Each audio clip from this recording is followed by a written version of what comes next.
चले अब आप देखते हैं। सबसे पहले जो ये नंबर है बेटा, ये आपने क्या करना है, मखरज में ले जाना है, यानी बटे में ले जाना है। ये नंबर हम ऊपर लिखेंगे p+5 और इसके नीचे लिखेंगे 3p+4 और बराबर हमारे पास आएगा 3/4। अब हमने क्रॉस मल्टीप्लीकेशन करनी है बेटा। इसमें हमने इसे इसके साथ मल्टीप्लाई कर दे और इसे इसके साथ मल्टीप्लाई करें। यहाँ पे करेंगे 2p+5, यहाँ पे 3p प्लस हमारे पास 4 आ जाएगा। तो बेटा जिसे हम जैसे मल्टीप्लाई करेंगे ये आएगा 8p, यहाँ पे 20 आएगा, यहाँ पे 9p और यहाँ पे आएगा 12। तो अब आप लोगों ने क्या करना है कि p वाली सारी रकमों को एक साइड के ऊपर लेके जाना है। अब यहाँ पे 12 को इस तरफ लेके आएंगे और 8 को हम इस तरफ लेके जाएंगे। तो यहाँ पे देखिए हमारे पास क्या होता है, यहाँ पे 12 - 12 9p -8। तो ये करेंगे, ये हमारे पास 8 आ जाएगा, ये p आएगा। तो ये बेटा हमारा आंसर था इस वाले क्वेश्चन में। नीचे वाले क्वेश्चन में देखिए, अब हमने क्या करना है, अब इसे हमने बटे में लेके जाना है। तो देखें यहाँ पे क्या होता है, 3/4, यहाँ पे आएगा x+5, ये बटे में चला जाएगा 3+4। अब आप लोगों ने लिख लिया है। अब हमने करना है क्रॉस मल्टीप्लीकेशन, यानी इसके नंबर के साथ इसे इस नंबर के साथ। तो यहाँ पे लिखेंगे 3+4, यहाँ पे लिखेंगे 4 2x+5। अब जैसे मल्टीप्लाई करेंगे यहाँ पे आएगा 9x + 12, यहाँ पे करेंगे 8x और 20। अब ये क्वेश्चन तकरीबन सेम उसी लाइनों के ऊपर आ रहा है। यहाँ पे बेटा हम करेंगे ये, इसे इस तरफ ले जाएंगे और इसे इस तरफ ले जाएंगे। ये हमारे पास 8x, यहाँ पे 20 - 12, ये x आ जाएगा और ये 8 आएगा। ये सवाल हमारा तकरीबन रिपीट हो गया दोबारा। अब इस वाले क्वेश्चन की बात करते हैं। इसमें बेटा करना ये है कि इसे हम नंबर को क्या करना है, बटे में ले जाना है। यानी ये ऊपर लिखेंगे, ये क्वेश्चन हम नीचे लिखेंगे। यहाँ पे x + 7 4/5। अब हम करेंगे क्रॉस मल्टीप्लीकेशन, इसे इसके साथ मल्टीप्लाई करें, इसे इसके साथ करें। यहाँ पे करेंगे x + 3, यहाँ पे करेंगे 4x + 7। अब जैसे इसके साथ मल्टीप्लाई करेंगे, यहाँ पे 15 आएगा, यहाँ पे 15 आएगा, सॉरी यहाँ पे 5x + 15, यहाँ पे 4x + 28।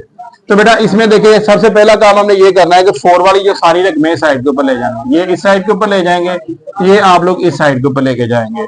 5x - 4x 28 - 15।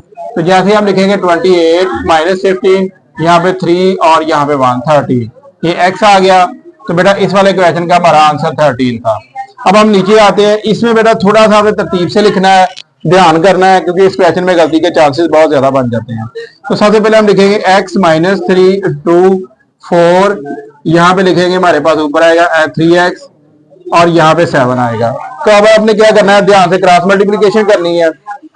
ये इधर और ये इधर, यहाँ पे 3x - 2 4 2x + 3। तो ये बेटा करेंगे 21, यहाँ पे 14 आएगा, 8x, यहाँ पे 12 आ जाएगा। तो ये इधर आके क्या होगा, माइनस आ जाएगा, यहाँ पे आके प्लस हो जाएगा। तो बेटा इसमें से यहाँ पे 21 में से माइनस करना है यहाँ पे। तो ये तकरीबन हमारे पास 3 आ गया, 13 आ गया। तो यहाँ पे 13x और ये 16x, 16/13। तो बेटा ये हमारा पास आ गया इसका। अब हम चलते हैं अपने दूसरे क्वेश्चन की जानब। इसमें आपने ये करना है कि यही नंबर बटे में लेके जाना है। 4x + 6, थोड़ी सी रीअरेंजमेंट कर लें। यहाँ पे 2/5, ठीक है, बटा मखरज डिनोमिनेटर एक ही चीजें हैं। तो अब आपने इसे इसके साथ मल्टीप्लाई करना है, इसे इसके साथ। ऐसे हम करेंगे, यहाँ पे 5 3x + 1, यहाँ पे 2 4x + 6। अब जैसे इसे मल्टीप्लाई करेंगे, यहाँ पे 15x + 5, यहाँ पे करेंगे 8x + 12। तो बेटा अब हम ये करेंगे, ये रकम इधर ले जाएंगे और ये रकम इधर ले जाके माइनस करेंगे साइड के ऊपर। यहाँ पे 15 - 8x, यहाँ पे 12 - 5। अब इसमें से माइनस करेंगे, यहाँ पे भी 7 आएगा और यहाँ पे भी 7 आएगा। 7 7 से बैलेंस हो गया, तो x की कीमत हमारे पास 1 आ गई।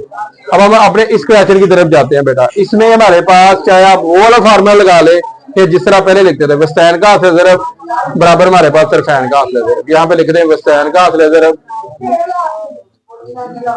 बराबर हमारे पास होता है तरफैन का हासिल ज़रब। तो ये दोनों बराबर होते हैं। तो यहाँ पे 5 6, यहाँ पे x × 3। तो 3 से दोनों तरफ मल्टीप्लाई कर दे, डिवाइड कर दे, सॉरी। तो ये करेंगे, ये 2 आ गया और ये 10 आ गया। ये हमारे पास x की कीमत थी। मैं दोबारा रिवाइज कर रहा हूँ ताकि आप लोगों को समझ आ जाए। तो बेटा एक बार याद रखें, इन तमाम क्वेश्चन में सबसे पहला काम जो सामने वाला नंबर है, पहले वाले नंबर के नीचे लिख देना है। यहाँ पे ये नंबर नीचे लिख दिया।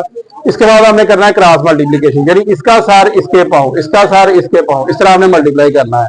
फिर मल्टीप्लीकेशन करने के बाद आपने जो सिंप्लीफाई करना है और फिर ये हमारे पास आंसर आ जाएगा। इसके बाद भी बेटा इस तरह आप आसानी के लिए ये कर सकते हैं, एक का साथ दूसरे के पाओ, एक का साथ दूसरे के पाओ। तो बेटा आप इसके साथ मल्टीप्लाई करेंगे, यहाँ पे 3 सबके साथ मल्टीप्लाई होगा, यहाँ पे 4 होगा। तो जैसे आप इसमें मल्टीप्लाई करेंगे हमारे पास सिंप्लीफाई होकर आंसर आ जाएगा। इसमें भी देखें, इसमें बेटा आप लोगों ने इसका सार इसके पाओ, फिर इसका सार इसके पाओ। तो जैसे आप जरूरत देंगे तो यहाँ पे 5 3 के साथ मल्टीप्लाई होगा, 4 हमारे पास x+7 के साथ मल्टीप्लाई होगा। मल्टीप्लाई करने के बाद आपने थोड़ा सा सिंप्लीफाई कर लेना है। फिर आपने ये काम करना है, एक्स वाली तमाम रकमें एक साइड के ऊपर लेके जानी है और विदाउट एक्स, यानी एक्स के बगैर जो रकमें हैं वो आपने एक साइड के ऊपर लेके जानी है। इस वाले केस में भी हमने ऐसा ही किया। फिर आपने इस तरह इसका सार इसके पाओ, इसका सार इसके पाओ, जरूरत दे दी, अंदर मल्टीप्लाई कर दिया, फिर आपने इसे सिंप्लीफाई कर लेना है। चले ठीक है, हाँ शुरू। चले बेटा अब आपने करना है इसे इसके साथ मल्टीप्लाई कर देना है और इसे इसके साथ। जैसे हम करेंगे 3x+1 के साथ 5 और फिर 2 को हम मल्टीप्लाई करेंगे 4x+6। तो जैसे हम 5 को अंदर मल्टीप्लाई करेंगे, यहाँ पे 15+5, यहाँ पे 8+12। इसके बाद हमने एक्स वाली तमाम रकमें एक साइड के ऊपर विदाउट एक्स एक तरफ के ऊपर लेके जा रहे हैं। फिर इसमें तो हमने और फार्मूला जो पीछे करके आए फैन का फैन का के बराबर आ जाएगा। सिंप्लीफाई करने के बाद हमारा आंसर आ जाएगा। चैनल को लाइक करें, सब्सक्राइब करें।